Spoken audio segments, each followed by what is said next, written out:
Nous allons ouvrir nos chakras à l'IA avec Stéphane Corr. Bonjour Stéphane. Bonjour Alexis. Oui, c'est à peu près ça, puisqu'on va, souvent on la décrit, cette IA, mais là on va essayer de penser à une utilisation plus large, notamment en parlant des objets connectés, les enceintes connectées, qui pourraient s'avérer être utiles pour être des proches aidants en quelque sorte. Oui, voilà, c'est un peu un vœu pieux aussi. C'est-à-dire qu'on devrait envisager l'utilisation de l'intelligence artificielle dans les enceintes connectées dites intelligentes, mais qui ne le sont pas tant aujourd'hui. On peut imaginer que, par exemple, pour des personnes qui sont déficientes visuellement ou qui ont des problèmes de mobilité, ça devienne un proche aidant, c'est-à-dire qu'il ne remplace pas l'humain, mais que au moment où l'humain n'est pas présent, l'outil peut l'être. C'est-à-dire qu'il est là 24 heures sur 24, il répond toujours, il s'énerve jamais, il peut faire preuve d'une certaine patience numérique quelque part. Et on peut aussi créer en fait des algorithmes, créer en fait des IA qui sont vraiment dédiés à accompagner des personnes en fonction de l'âge, en fonction du handicap. On peut imaginer par exemple qu'il y ait des enceintes intelligentes qui créent des modes d'interaction avec des personnes qui souffrent de la maladie d'Alzheimer pour en réduire les effets ou pour bien sûr améliorer le fonctionnement cognitif ou éviter que celui-ci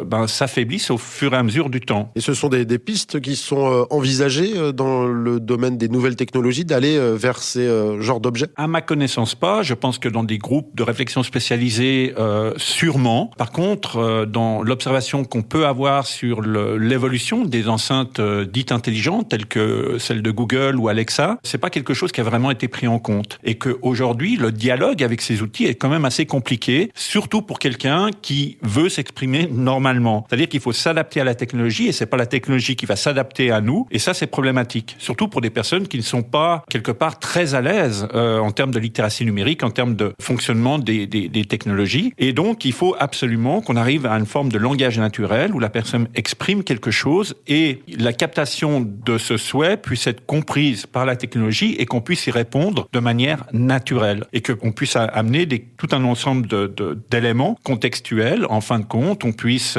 configurer une maison, quelque chose pour que ça s'adapte à la personne qui y vit et au handicap ou à la condition de santé de la personne concernée. Comme quoi l'intelligence artificielle, non, ce n'est pas le diable. Non, ce n'est pas le diable, c'est ce qu'on en fait quelque part. Il ne faut pas oublier de nouveau, on le redira et je le redirai sans cesse, c'est une création humaine.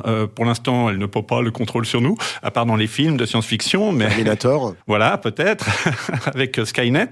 Mais toujours est-il qu'on en est assez loin. Et donc, aujourd'hui, faisons avec ce qu'on peut avoir en main et essayons d'avoir un développement bienveillant, mais qui prenne en compte aussi des gens qui sont souvent oubliés dans notre société, en disant pourquoi pas et faire d'une priorité l'utilisation de ces outils par rapport à ce qu'ils peuvent amener pour ce type de public. On espère que le message sera entendu. En tout cas, merci Stéphane Corr. Merci à vous.